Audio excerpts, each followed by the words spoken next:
Chapter 1 मुखौटों के पीछे का सच, introduction and the ego states.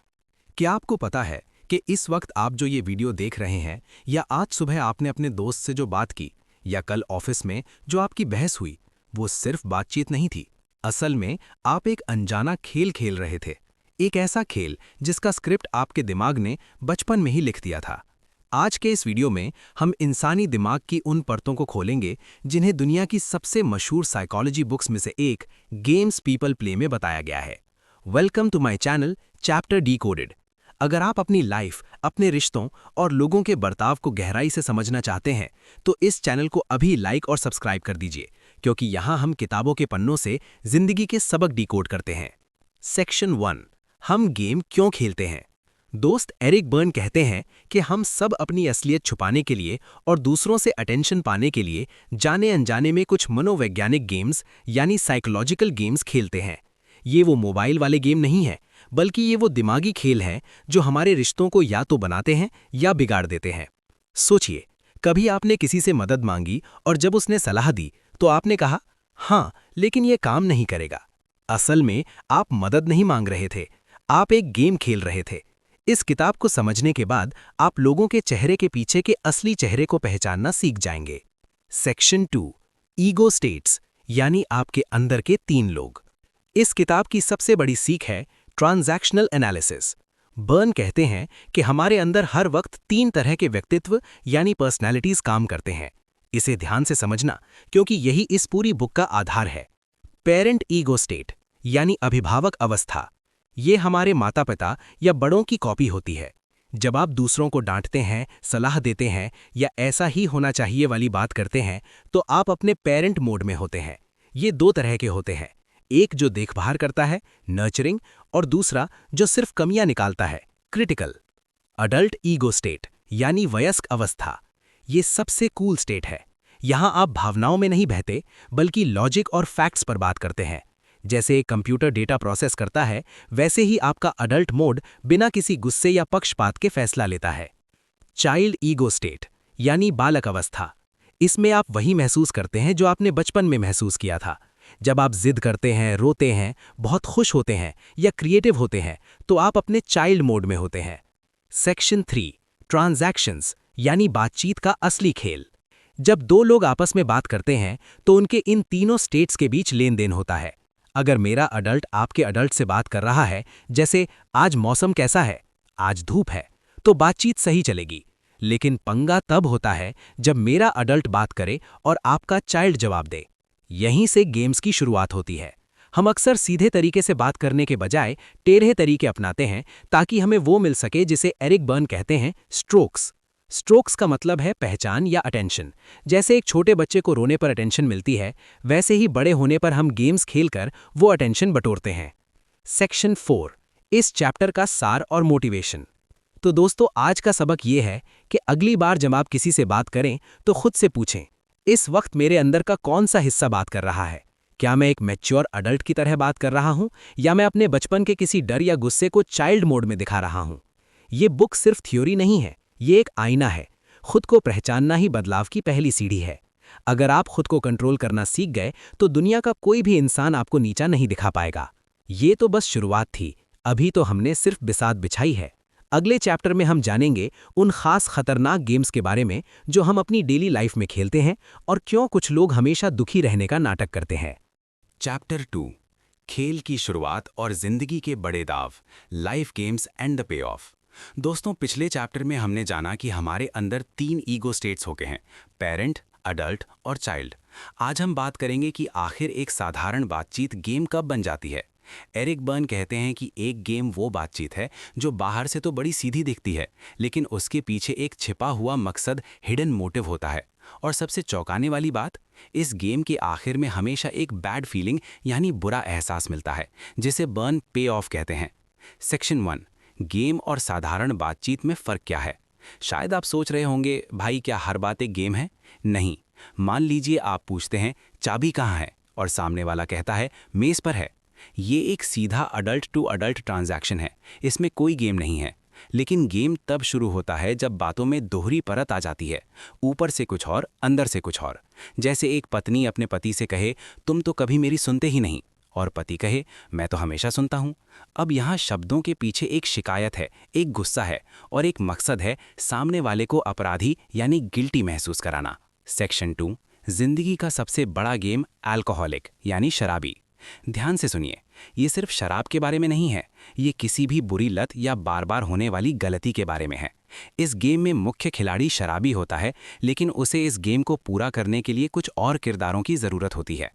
The पर्सिक्यूटर यानी सताने वाला, अक्सर जीवन साथी या माता पिता जो उसे कोसते हैं, तुम कभी नहीं सुधरोगे। द रेस्क्यूअर यानी बचाने वाला, वो दोस्त या रिश्तेदार जो उसकी मदद करता है, कर्जा चुकाता है, उसे सांत्वना देता है। द पैट्सी यानी भोला भाला, वो इंसान जो उसे पैसे या मौके देता रहता है, ये जानते हुए भी कि वो गलत कर रहा है। अब आप कहेंगे इसमें गेम क्या है? गेम ये है कि शराबी असल में शराब पीना ही नहीं चाहता।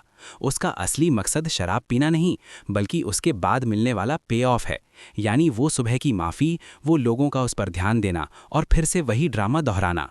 उसे चाइल्ड मोड में रहने में मज़ा आता है, जहाँ सब उसकी फिक्र करें। क्या आपने अपने आसपास ऐसे लोग देखे हैं जो जानबूझकर मुसीबत में पड़ते हैं ताकि कोई उन्हें बचाने आए? सेक्शन 3, अब मैंने तुम्हें पकड़ लिया, NIGYSOB, now I have got you, you son of a bitch. ये एक ऐसा गेम है जो हम ऑफिस, घर और सड़कों पर हर रोज़ देखते हैं। इस गेम को खेलने वाला इंसान बस एक छोटी सी गलती का इंतज़ार करता है। सोचिए, आपका बॉस आपसे कोई फाइल मांगता है, आप एक छोटी सी स्पेलिंग मिस्टेक कर देते हैं। अब बॉस उस मिस्टेक पर ऐसे चिल्लाता है जैसे आपने कोई बहुत बड़ा जुर्म कर दिया हो।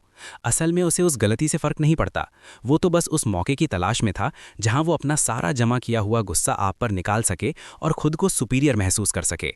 इसे कहते हैं जस्टिफाइड एंगर का मजा लेना। सेक्शन 4, हम ये खेल खेलते ही क्यों हैं? The motivation. ये सुनने में थोड़ा कड़वा लग सकता है, लेकिन हम ये गेम्स इसलिए खेलते हैं क्योंकि हमें इंटीमेसी यानी सच्ची आत्मीयता से डर लगता है। सच्ची बातचीत में रिस्क होता है। हमें डर लगता है कि अगर हमने अपनी कमियां दिखा दी तो लोग हमें छोड़ देंगे। इसलिए हम गेम्स का सहारा लेते हैं। गेम हमें व्यस्त रखते हैं, हमें स्ट्रोक्स देते हैं, चाहे वो नेगेटिव ही क्यों ना हो। आज का इंस्पिरेशनल सबक, मेरे दोस्त, अगर आप अपनी ज़िंदगी में बार बार एक ही तरह की समस्याओं में फंस रहे हैं, बार बार वही झगड़े हो रहे हैं, तो रुकिए, सोचिए कि कहीं आप किसी गेम के खिलाड़ी तो नहीं बन गए। असली ताकत गेम जीतने में नहीं, बल्कि गेम को पहचान कर उससे बाहर निकलने में है। जब आप जागरूक हो जाते हैं तो आप मोहरे नहीं, बल्कि अपनी ज़िंदगी के मास्टर बन जाते हैं। अपनी ईगो स्टेट को अडल्ट मोड में लाइए और देखिए कैसे आपकी ज़िंदगी के उलझे हुए रिश्ते सुलझने लगते हैं। अभी तो हमने सिर्फ 2 खेलों की बात की है। अगले चैप्टर में हम बात करेंगे उन मैरिटल गेम्स की जो पति पत्नी के बीच सालों साल चलते रहते हैं और जिन्हें हम अक्सर प्यार समझ लेते हैं। क्या आप तैयार हैं अपने रिश्तों का सच जानने के लिए? चैप्टर 3, वैवाहिक खेल और रिश्तों के कड़वे सच। दोस्तों, पिछले चैप्टर में हमने देखा कि कैसे लोग अपनी ईगो को संतुष्ट करने के लिए दिमागी खेल खेलते हैं। आज हम उन खेलों के बारे में बात करेंगे जो बंद दरवाजों के पीछे पति पत्नी या पार्टनर्स के बीच सालों साल चलते रहते हैं।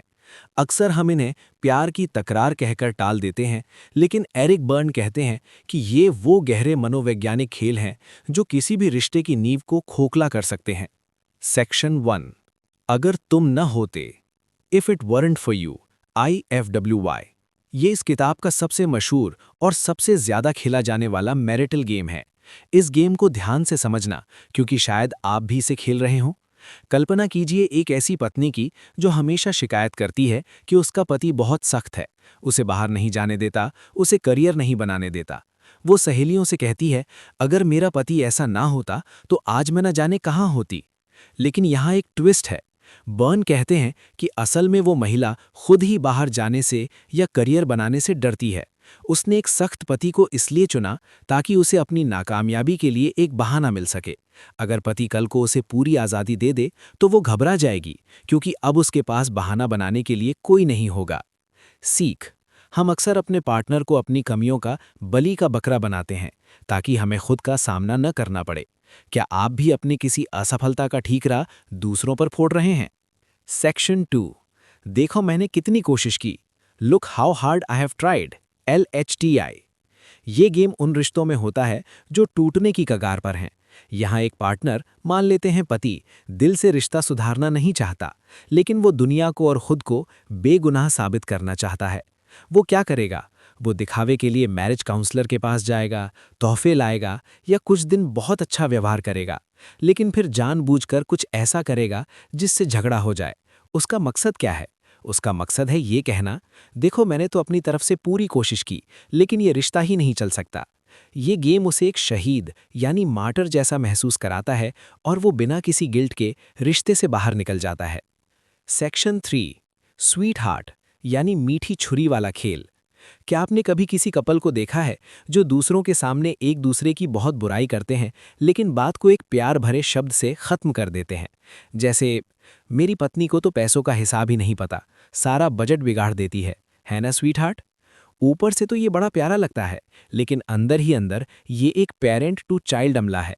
यहाँ पार्टनर अपने साथी को नीचा दिखा रहा है और स्वीट हार्ट शब्द को एक सुरक्षा कवच की तरह इस्तेमाल कर रहा है ताकि सामने वाला बुरा ना मान सके। ये रिश्तों में सम्मान को धीरे धीरे खत्म कर देता है। सेक्शन 4, कॉर्नर यानी जाल में फंसाना।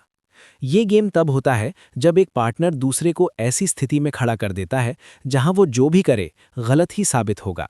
जैसे पति कहता है, हमें पैसे बचाने चाहिए, पत्नी बजट कम कर देती है, फिर पति शिकायत करता है, तुम घर में ढंग का खाना क्यों नहीं बनाती? पत्नी कहती है, आपने ही तो पैसे बचाने को कहा था। अब पति चिल्लाता है, मेरा मतलब ये थोड़े ही था। यहाँ मकसद समस्या का समाधान निकालना नहीं, बल्कि सामने वाले को गलत साबित करना और खुद को बेचारा दिखाना है। सेक्शन 5, मोटिवेशन और गेम से बाहर निकलने का रास्ता। मेरे दोस्त, ये गेम सुनने में बड़े अजीब और नेगेटिव लग सकते हैं, लेकिन इन्हें जानना ही इन्हें खत्म करने का पहला कदम है। हम ये गेम क्यों खेलते हैं? क्योंकि हम सच्ची आत्मीयता यानी ट्रू इंटीमेसी से डरते हैं। सच्ची आत्मीयता का मतलब है अपनी कमजोरियों को ईमानदारी से सामने रखना, बिना किसी खेल के। अगर आप एक खुशहाल रिश्ता चाहते हैं तो गेम प्लेयर बनना छोड़िए और रियल पर्सन बनिए, ईमानदार बनिए। जब आप दुखी हों तो खेल खेलने के बजाय सीधे कहिए, मुझे आपकी इस बात से बुरा लगा। जिम्मेदारी लें, अपनी नाकामयाबी के लिए पार्टनर को दोष देना बंद करें। अडल्ट मोड में आएं, गुस्से यानी चाइल्ड या उपदेश यानी पेरेंट के बजाय लॉजिक से बात करें। रिश्ते जीतने के लिए नहीं, बल्कि जीने के लिए होते हैं। जब आप गेम बंद करते हैं तभी असली प्यार शुरू होता है। रिश्तों के ये खेल तो बस एक झांकी थे। अगले चैप्टर में हम उन खेलों की बात करेंगे जो हम पार्टीज में, महफिलों में और अपने दोस्तों के बीच खेलते हैं, जैसे why don't you, yes but. ये वो खेल हैं जो हम सब ने कभी न कभी जरूर खेले हैं। तैयार हैं आप अपनी सोशल लाइफ का सच जानने के लिए? चैप्टर 4, पार्टियों के खेल और बिना मांगी सलाह का जाल। Party games and social rituals. दोस्तों, पिछले चैप्टर्स में हमने घर और निजी रिश्तों की बात की, लेकिन क्या आपको पता है कि जब आप 4 दोस्तों के साथ बैठते हैं या किसी पार्टी में जाते हैं तो वहां भी खेल चल रहे होते हैं? एरिक बर्न कहते हैं कि सामाजिक मेलजोल यानी सोशलाइजिंग अक्सर सिर्फ समय काटने का तरीका नहीं होता, बल्कि ये अपनी ईगो को खुराक देने का एक जरिया होता है। आज हम उन खेलों को डीकोड करेंगे जो आप हर दूसरी महफिल में देखते हैं। सेक्शन 1, दुनिया का सबसे मशहूर गेम, क्यों नहीं तुम, हाँ लेकिन, why don't you, yes but, यदि वाई बी। ये खेल आपने 100 बार देखा होगा। मान लीजिए आपका एक दोस्त कहता है, यार मेरी नौकरी में बहुत स्ट्रेस है, मन करता है छोड़ दूं। आप एक अच्छे दोस्त की तरह कहते हैं, तो क्यों नहीं तुम कोई नया कोर्स कर लेते? वो जवाब देता है, हाँ लेकिन मेरे पास टाइम ही कहाँ है। आप कहते हैं, तो सुबह जल्दी उठकर कोशिश करो। वो कहता है, हाँ लेकिन सुबह मुझे घर के काम होते हैं। आप जो भी सलाह देंगे उसके पास एक लेकिन तैयार होगा। अब गौर कीजिए यहाँ हो क्या रहा है। ऊपर से लग रहा है कि वो सलाह मांग रहा है, लेकिन असल में उसका चाइल्ड आपके पेरेंट को चुनौती दे रहा है। उसका असली मकसद समस्या सुलझाना नहीं है, बल्कि ये साबित करना है कि मेरी समस्या इतनी बड़ी है कि कोई भी उसे सुलझा नहीं सकता। जब आप हार मानकर चुप हो जाते हैं तो उसे एक पे ऑफ मिलता है। वो मन ही मन जीत महसूस करता है कि उसने सबको चुप करा दिया। क्या आपके ग्रुप में भी ऐसा कोई हाँ लेकिन वाला खिलाड़ी है? सेक्शन 2, कितना बुरा हुआ, एंट इट ऑफुल। ये महफिलों का सबसे पसंदीदा खेल है। इसमें लोग इकट्ठा होते हैं और किसी तीसरी चीज की बुराई करते हैं। देखा, आजकल की जनरेशन कितनी बिगड़ गई है। हाँ, और राजनीति देखो कितनी गंदी हो गई है। महंगाई तो आसमान छू रही है। बर्न कहते हैं कि ये गेम असल में टाइम पास करने का एक तरीका है, ताकि लोगों को असलियत में एक दूसरे से गहरी बात न करनी पड़े। जब तक हम महंगाई या पड़ोसी की बुराई कर रहे हैं, तब तक हम सुरक्षित हैं। इसे खेलने से हमें एक झूठा एहसास होता है कि हम कितने समझदार और नैतिक हैं। लेकिन असल में ये चर्चा किसी बदलाव की तरफ नहीं ले जाती, बस नकारात्मकता फैलाती है। सेक्शन 3, श्लेमील, अनजाने में नुकसान करने वाला।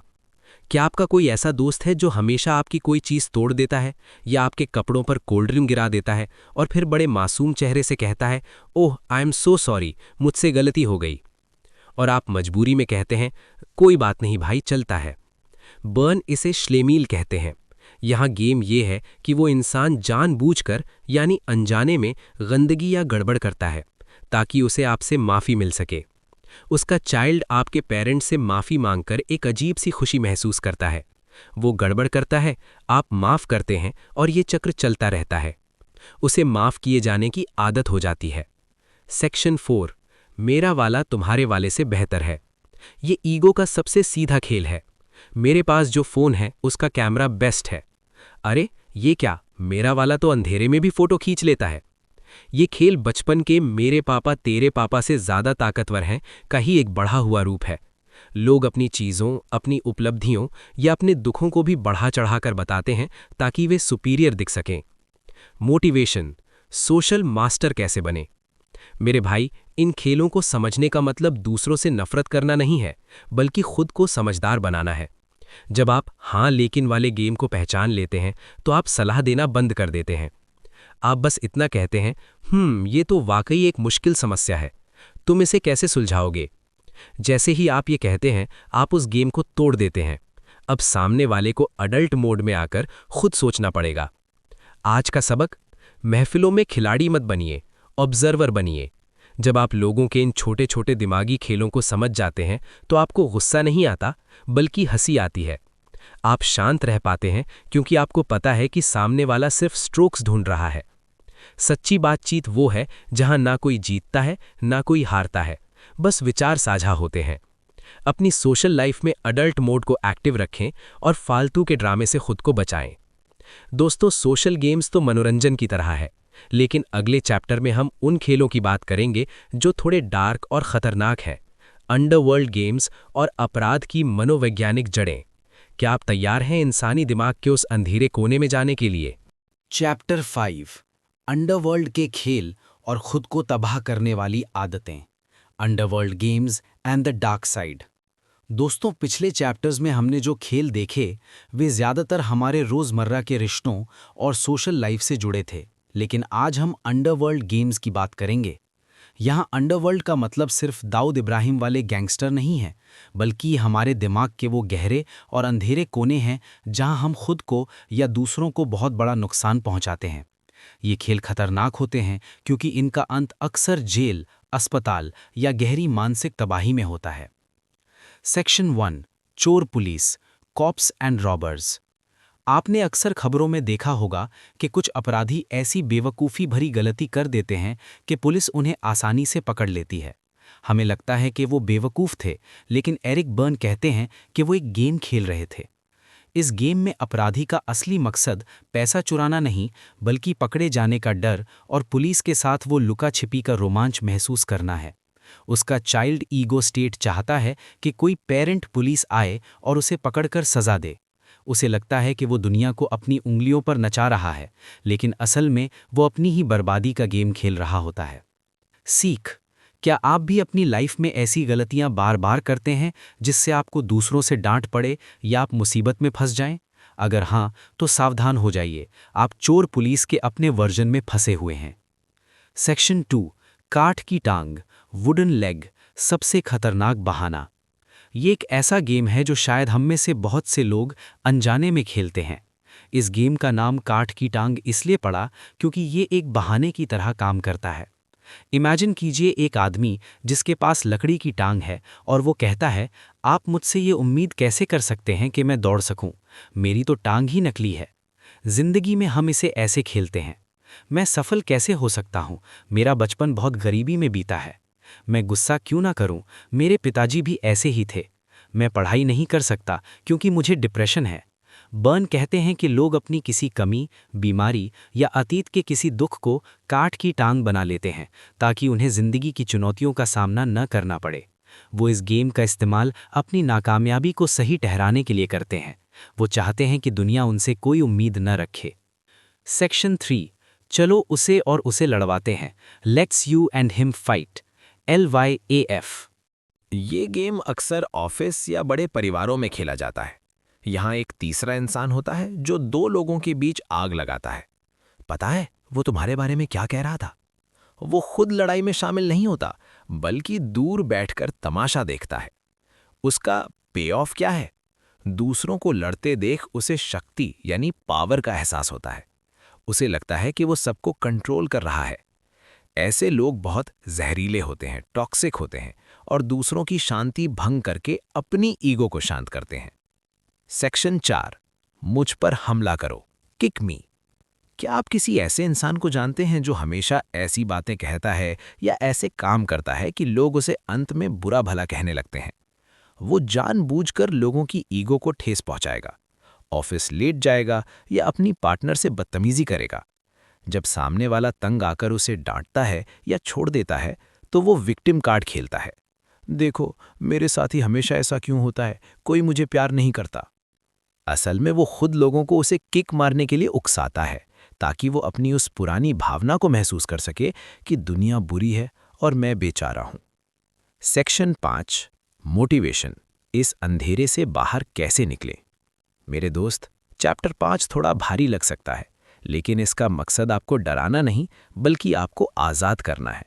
बहानों को पहचानिए। क्या आपके पास भी कोई काठ की टांग है?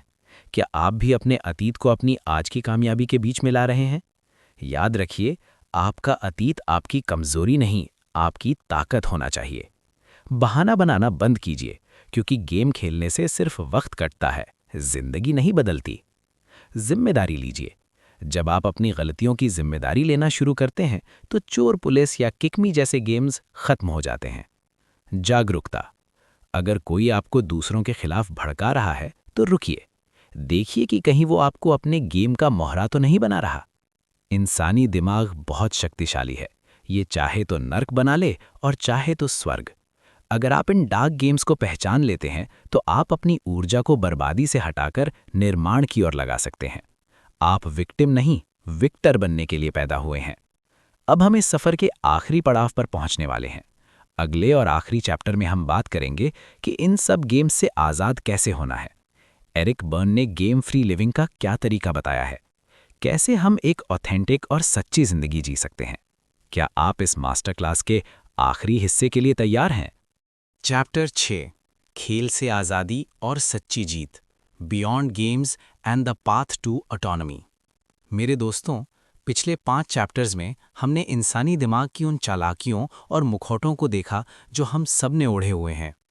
लेकिन सवाल ये उठता है कि क्या हम पूरी जिंदगी बस ये खेल ही खेलते रहेंगे? क्या कोई ऐसा रास्ता है जहां हम बिना किसी डर, बिना किसी नकाब के एक दूसरे से जुड़ सकें?